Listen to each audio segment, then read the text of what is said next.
It's that time of year again. School's about to start, and I can't help be struck by the notion that there is something fundamentally lacking in the way the education system stimulates creativity.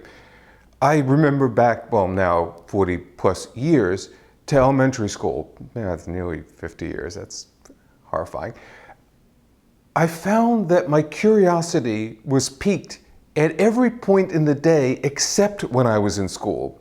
I found that the structure, the notion of teaching as opposed to learning, being remarkably ineffective at stimulating the very things that make children sponges of information. And as I progressed begrudgingly through the education system, I found that to be a systemic case.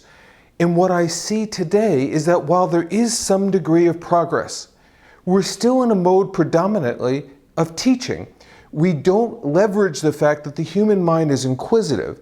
We don't leverage the way people are learning so effectively on their own in their pursuit of their own specific niche of interest.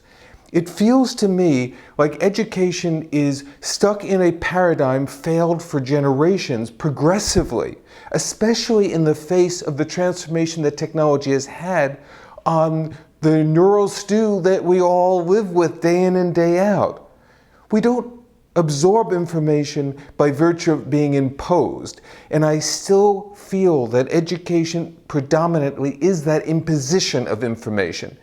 It isn't the meandering, it isn't the self-directed absorption that, for example, makes neuroplasticity so profoundly effective at being adaptive.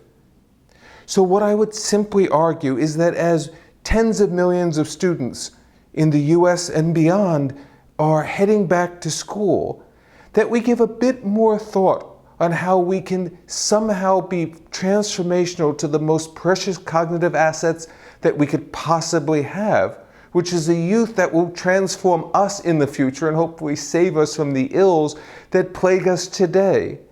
Let's make learning as pleasant, as fun, as intuitive, as addictive as the internet is for so many of us.